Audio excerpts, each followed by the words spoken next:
Welcome back to the Brothers Mahoney. This is Michael, And I am James.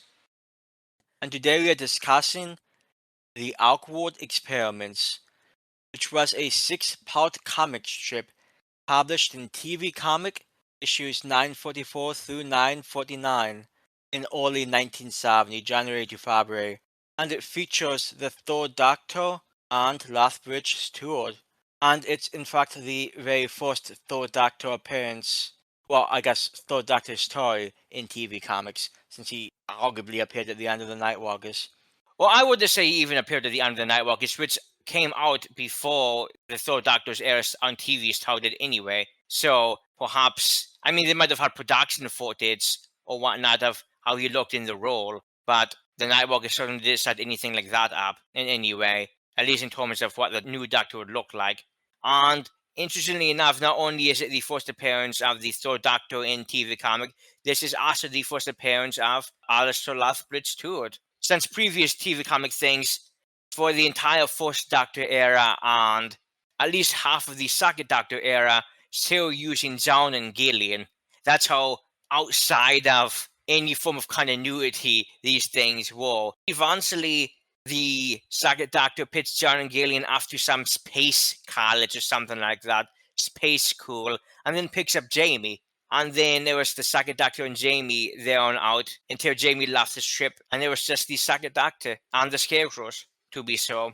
And speaking of the Scarecrows, this was actually written by the same guy who wrote the Nightwalkers, being Roger Noel Cook, and it was a pantsword, such as it is, by John Canning. And James, if you were to jump into the plot quickly, not that these ever have a ton of plot, but there you are. I'll argue these tell of more plot than anything I've seen in Doctor Who Adventures, but investigating mysterious changes in the behavior of zoo animals, units Brigadier Lethbridge-Stewart and the Doctor uncover a plot that could destroy the village, originating from the Arkwood private school. And however intense that might sound, I promise you it's not. In Yeah, also many ways is it not. now the name the Arkwood Experiments is sort of a classy name. It has a nice, what did you phrase it as? Like a 70s horror-esque type title for it. It just sounds so much like a 70s, very likely a dry 70s horror movie. It at least has a good vibe as far as that's concerned. And it also actually feels like what could be a unit-based story. We previously spoke about the Disintegrator, another Third Doctor comic strip, and that one didn't really fit the vibe. I mean, about the Daleks happening with a bank robbery. Like, fuck is that, bro? They were so unusual that apparently the writer didn't even want to be known, since we have no idea who wrote it. I'm sure that wasn't intentional, but the Disintegrator wasn't really out of that. And this story isn't great by any means, but I think it does feel like a legitimate Third Doctor unit story that could have taken place during this time. So I certainly give it some props in that regard. The props are taken down a notch though due to the artwork. Yeah, the artwork isn't great. Like, the Brigadier doesn't look too bad, and it's worth mentioning, and you probably already noticed this, but this whole strip is in black and white, as what most TV comic strips were. I'd say our TV comic strips, unless you're talking about something from one of the annuals. Maybe they did color with one of those. But yeah, the artwork here is somewhat maybe simplistic. Like, the Doctor's face doesn't look great, although his face isn't the worst face here. I'll tell you that for free. But it doesn't really do that much for me. And the story itself is problematic anyway. But that's just more the nature of stories at this time. It starts off in an interesting enough way, though, with the Doctor being interrupted. He's trying to work on repairing the TARDIS. And I find it so funny.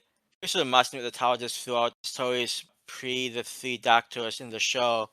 And the story starts with the Doctor getting the phone call from the Brigadier. Hey, I need you to come down to a zoo I'm at. Now, I don't know how they're both randomly in this one, apparently very small village, because seemingly they didn't come from London. But anyway, it doesn't really matter. Nothing, you'll find reading a TV comic story, nothing matters. It's much like whose line is it anyway? The story really doesn't matter. James and I have spent more time thinking about this toy than anyone has in like 40 years, so. This is true. I actually have some nitpicks. Very, very interesting nitpicks that I spent some time thinking about earlier today. And what a time it was, too. actually give this consideration. But so the doctor's just walking in the tower, just trying to make it work. We'll talk about the timeline later on, but this is really early on in the Third Doctor's era. Well, I mean, it is his first TV comic story, so that does make sense. And the Brigadier calls him up, hey, doctor, I need you to come down to the zoo. And the doctor's just annoyed. He doesn't want to help the Brigadier when she walk in the TARDIS. Which, even the narration in the story points out, the entire point of the doctor being at unit is he'll help unit out as long as the Brigadier gets him spare parts. Which one, I'm pretty sure the way it worked in the show was that the Brigadier would give him money and then the doctor would get the parts he needs himself. But I suppose it comes to the same. And I just find it amusing and it makes complete sense, even in characterization, something like this works out well, that the doctor just doesn't actually really care. It takes him a while to get invested and actually wanting to help unit out with anything, which is very powerful, of course, for this doctor during this time. I mean, not only that, but pretty much as soon as he has time to think, he like immediately figures out the right solution. Like he knows instantly what's going on. Yeah, the doctor almost does nothing in this story, frankly. It was kind of funny. When the doctor arrives at the zoo and finds the Brigadier, they talk to the keeper of the zoo, who points out that the animals are all acting not as they should be. Lions and panthers and frightful creatures of that nature are just acting, this is 70s stuff, so this is a quote, they're acting like pussycats. That's fine. But there's at one point, it was kind of funny, or throw the picture up, where the guy just says, oh, they're just as tender as a pussy. It's not as bad as it sounds, but he doesn't say cats, so it really does throw the meaning a little, especially nowadays. It's amusing to read, I'll phrase it that way. To the modern day eye, this panel might not pass comical. But, yeah, it might not pass any type of vibe check. Might give people heart attacks. If Mary Whitehouse had read this one with today's vernacular. But no, there's another panel we're going to throw up right now. It's hilarious. The doctor's not even really talking about it. It's just something we see where there's a lion and the guard is just playing with the lion, tossing a ball to it. Like, you would think the guard would have other things to do, because while these more aggressive animals are acting like this, the more docile animals are acting aggressive, such as a gazelle, some penguins, some birds that were in an aviary. And by the way, aviaries are always cool. I've never been to one, but I've always liked seeing them. So it's a mystery why the animals are acting this way at all, because the zookeeper says nothing strange has happened. I just got done giving a tour to a group of school students, and then the animals all started acting this way. Now, this was after the doctor had to save himself and the Brigadier from a flock of birds that were about to attack them Hitchcock style, only to get attacked by another set of birds and penguins who were about to attack them only without rocket launchers, like Batman Returns. So I will say, I think the penguin attack is probably one of the best parts of this story. I rank it highly. Yeah, no, I think certainly nothing else really competes with it. But after the doctor hears about this cool class that had been in the zoo, he decides, oh, that's what it must be, and off they go to the school, which was the aforementioned Arkwood Private School, where we meet the 10-year-old, I don't know if you would call him a child genius or like an idiot savant. Either way, he's ugly. Yeah, I'm going to throw some artwork up here, and I think it's clear that the Angeline didn't do him any favors. Now, to be fair, his plan, and James is going to touch on this, his plan is somewhat ambitious in scope. To be fair, he's only 10 years old. Like, we don't know anything about his motivations. Like, we really don't know anything. He just created this portion that, well, apparently we created two. One that can make creatures aggressive and one that can make creatures calm. I didn't read as he created two. I read that he created one, which is known as, I think, throughout the story, the Chains portion, which is a garbage name. He's apparently very good at chemistry. And it just is able to reverse, I suppose, the instinctual nature of the things it's used on. He wanted to test it on the zoo animals to make sure they would actually work. Yeah, but here's my problem with that, Faye. Because if that's true, that means the school literally had no bullies or aggressive kids, because every single student became aggressive once they had it. We did see these students at the end of the story once the effects had worn off after the doctor saved them, and they were all being extremely polite and helping citizens off the ground. So it is a private school. Maybe they are just mostly polite. Now, That's the rich kids usually are more polite than the poor kids. The rough houses. See, I do wonder what point of view this story was written from, because I kind of get that impression. that they think just because they're going to a private school, they're automatically more quote unquote civilized. And I don't know the class interest of the person who wrote that, but that's not exactly the best type of message. There are a couple of strange meta messages that could be taken from this at the very basics of the story. But again, we're thinking about it more than anybody ever thought about this while writing it, so it doesn't matter. But that was a strange thing that the story was kind of implying. So the doctor, as soon as he has a chance to think, it's like, oh hey, just one of the kids did this. So they decide to go investigate the school with the brigadier at their side. And as that's happening, again, we meet Sergeant Matthews. He wants to do another test. He spikes some water during, like, I think, was it dinner time or something like that? But point being, he wants to test it out. This one generally meek and mild student drinks some water, then he gets really aggressive, starts attacking people. And just as he's being chastised, in fact, I believe the guy says, "It's a cane for you, my boy." Just as he's about to be chastised, caned, the doctor comes in and sees what's going on, and he realizes, well, one, he realizes he was right before he can actually try to find where this originated, which student actually started this whole thing. We have Sergeant who spikes I think it's a milk supply. Yeah, he spikes a milk supply for the breakfast, and he gets an entire block. Well, we did go to a private school in the UK in the 70s. I don't know how the student separations are set up, but he gets an entire block, I don't know, maybe 10, 15 boys. He gets an entire block of boys riled up, and they become hooligans who just go around destroying things. And his entire plan is really stupid. There's no other way I can say it. Like, yeah, maybe he's a chemistry genius. I don't know. I don't really care. But he thought he was going to somehow able to control the rampaging boys, and maybe it was more just of him being the guiding force, kind of directing them where to do the rampages. Because there's no indication that once these people took this potion or whatnot, this vial, and got spiked, that they would just listen to him. But I suppose if you were there and you were the instigator pointing out, hey, let's attack them, and they're just mindless beasts anyway, which is basically what they were, I suppose that's quote unquote controlling enough. But he's talking about, oh, we can take this school, and then we can take the village, then we can take towns and cities. No one knows where I could stop.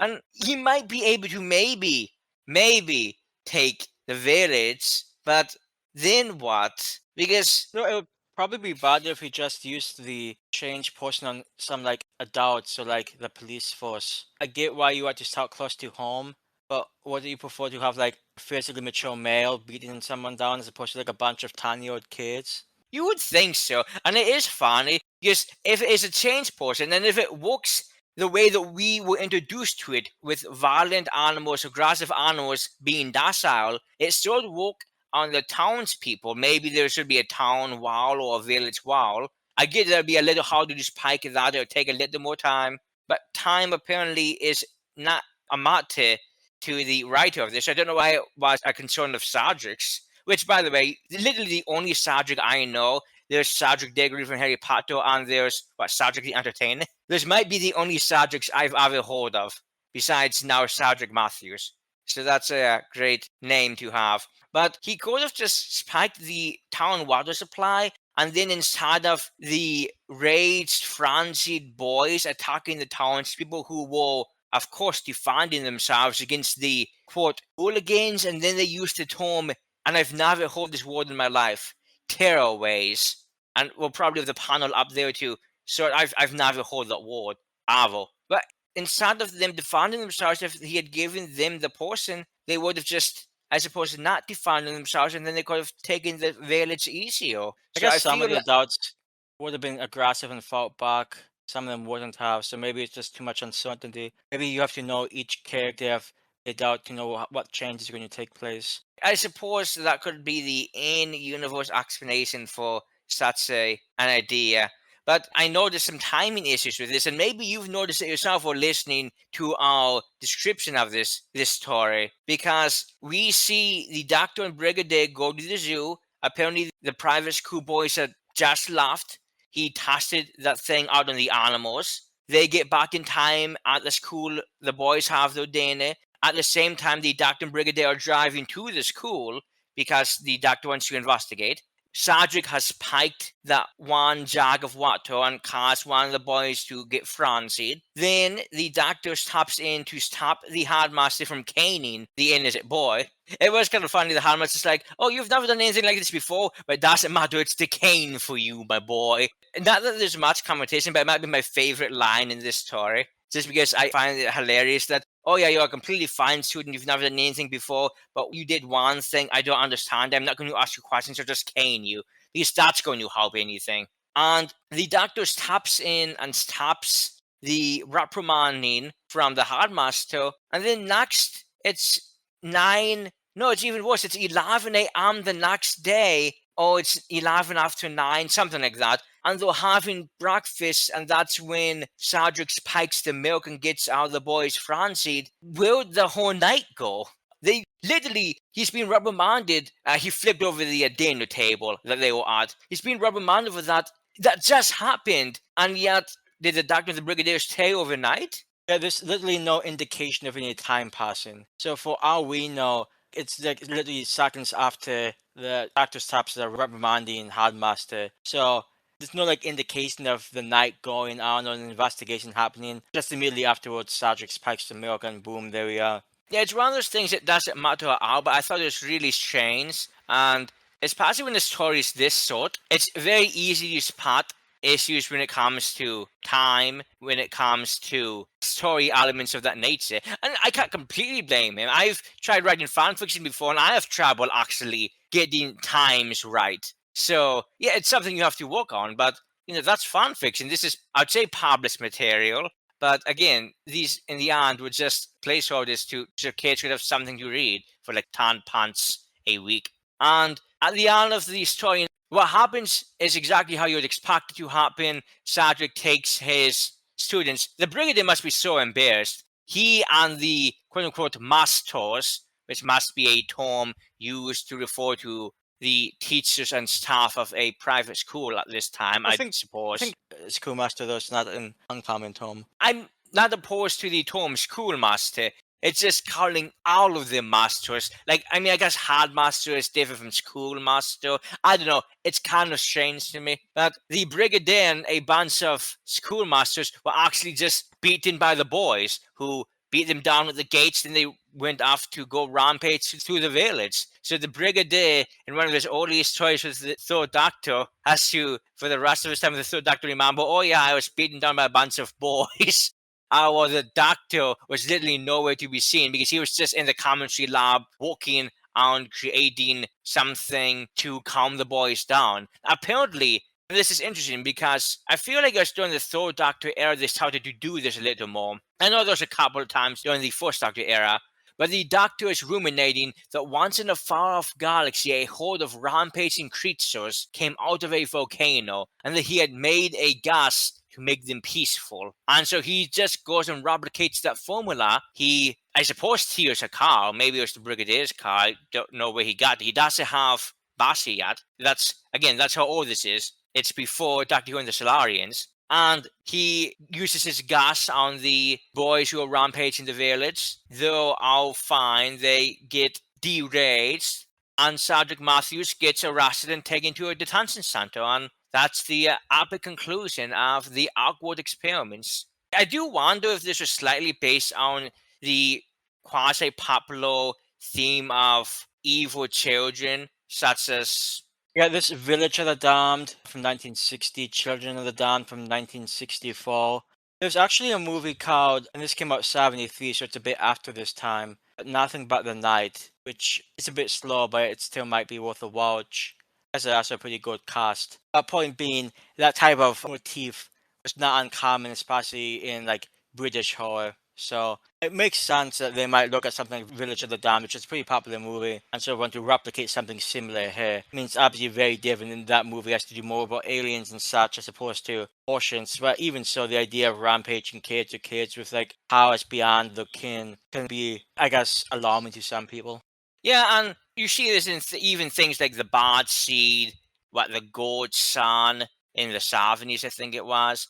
And even at newer movies like Eden Lake, the whole "Oh, children are attacking and rampaging" thing is even nowadays a popular thing. It's not done the way it used to be because, of course, movies and storytelling have changed since then quite a lot. It's also the whole idea, and one of the reasons why they don't tackle this topic. The idea of killing kids is one of the things that you don't even really see in most slasher movies. You don't usually see like a kid getting killed. It's like the same thing. You don't often see like dogs and animals getting killed either. You occasionally see it, but there are some things, some lines that some movies don't want to cross, and killing kids is one of them. I actually once saw a movie. It's just completely irrelevant to this, but I once saw a movie where this baby got killed by a shotgun, and I was like, "Oh, hey, they had the balls to put it in a movie. I'm going to give that an extra point." So it's nice when it happens, but you don't see it too often. There was a I think it's 76 Spanish movie, which English title is "Who Can Kill a Child," which I thought of the poster here. Now it's a bit lengthy. It's like an hour and 50 minutes or something. I did it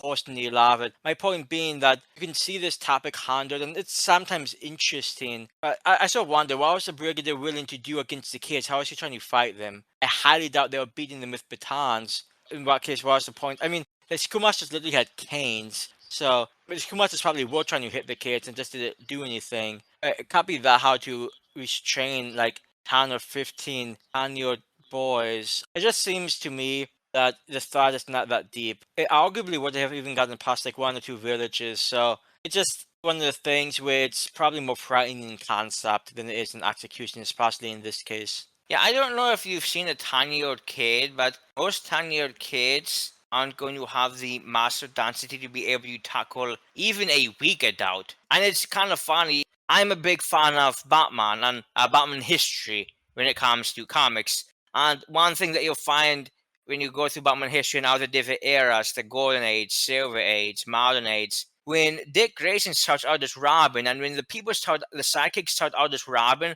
they're around like 8 to maybe 10 years old, and it's kind of hilarious thinking about it because again, 8-year-olds exist in the universe. We know what they look like, and it's kind of hilarious imagining an 8-year-old actually being able to do even a fifth percent of what any Robin could do in the comic books, and yet we're supposed to believe that this 8-year-old, this 9-year-old, is battling horde limbs on the streets of Gotham. At least, again, that's mostly more gold and silver age. They were able to age up a little bit during more recent times, I think. Although I don't know much about the new 52. Either way, that adds another bit of ridiculousness to this. And I agree, it's not like the Brigadier is going to pull out a gun and shoot them.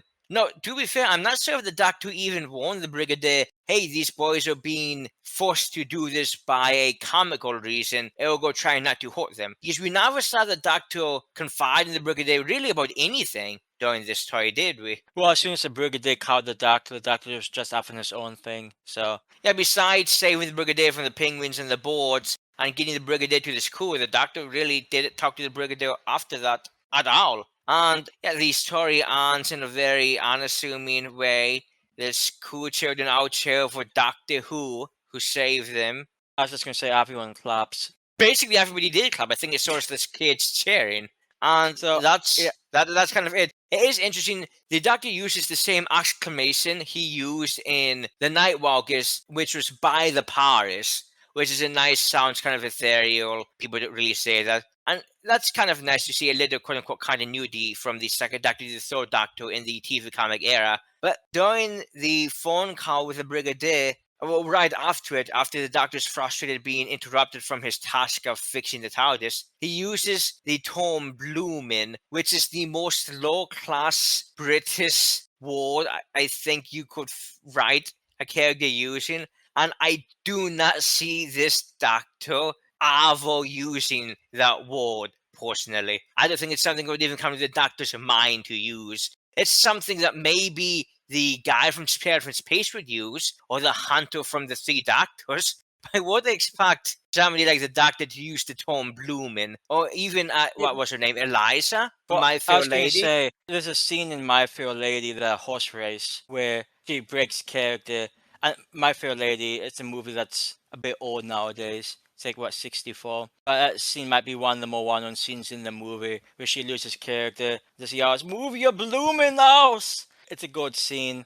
It's funny. I saw the Doctor use the word blooming. That's what came to my mind. It's not really type of language you'd expect to see this type of Doctor used, to be honest. At least I would expect it based on everything we see from like his whole gentlemanly persona. Yeah, and I mean, there was the bit in Doctor Who and the Solarians where we see him just in a white t-shirt fixing the reactor of the facility.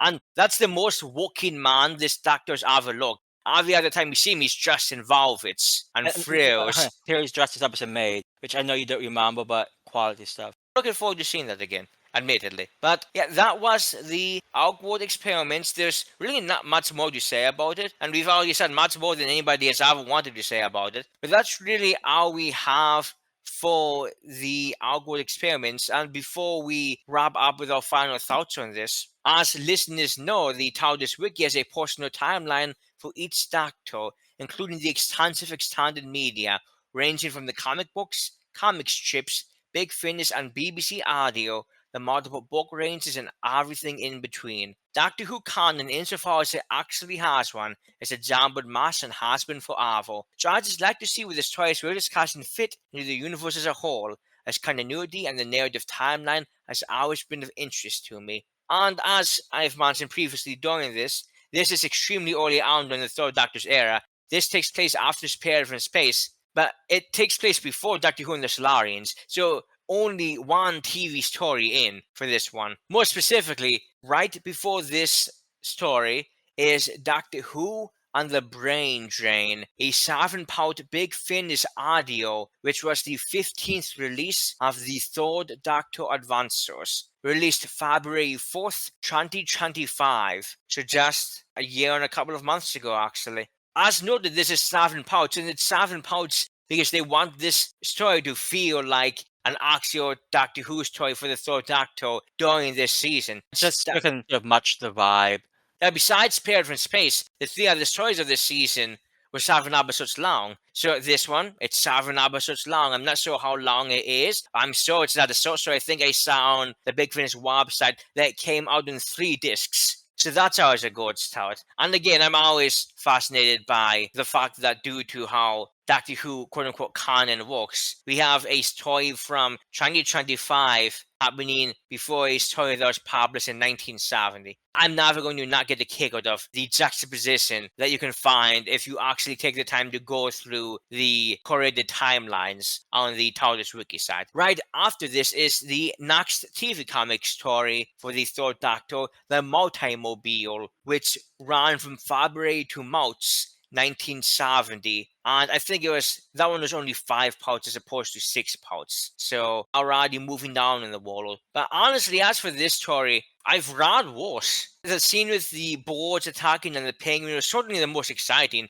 Nothing else in the story worked half as well for me as that portion. Like, it started out kind of interesting, the whole zoo stuff. Yeah, I was going to say the zoo starting was fun. I sort of liked that. But then once you get to like the school, I just sort of, I can't say lost interest because it's only 12 pages long. How much interest is it to lose anyway? But it just wasn't nearly as engaging as it started out with. No, and I do think this is better than the Disintegrator, which we have previously discussed. Even though the Disintegrator had Daleks in it, which you would think, oh, that makes it feel more Doctor Who-y in the words of Chris Chapel. But they were, again, as Michael said, they were robbing the bank, or helping to the bank robbery, so that's not the Daleks I remember. Daleks never did anything like that. Except apparently they did during the Disintegrator.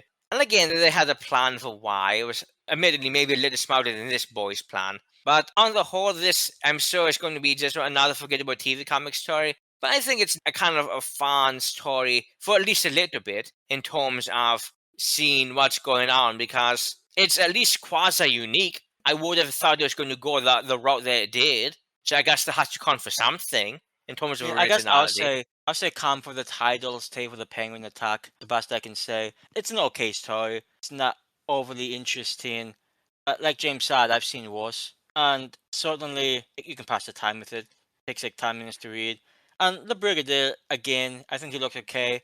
Most of this is just nothing that's going to stand out too long for you. But I suppose that's just the way TV comic stories are going to go.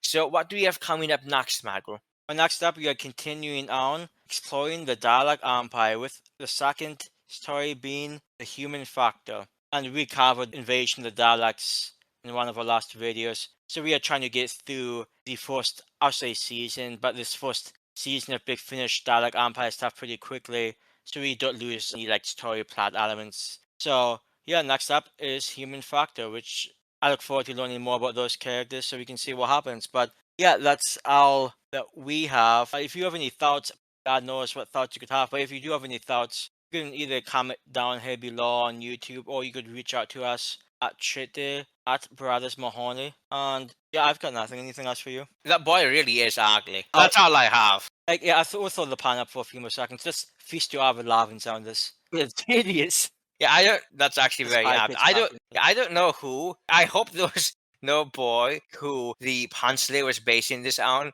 because I feel bad for that guy. Yeah, the artwork wasn't great, and some of the faces, like the Third Doctor's faces, are always great, and like this kid doesn't look great either. But it's whatever. They did what they can, and yeah. Next up, we have the Human Factor, and yeah, that's all I have. Till next time, you've been enjoying the Brothers Mahoney. This is Michael. And I have been James. Thanks for listening. Have a great night.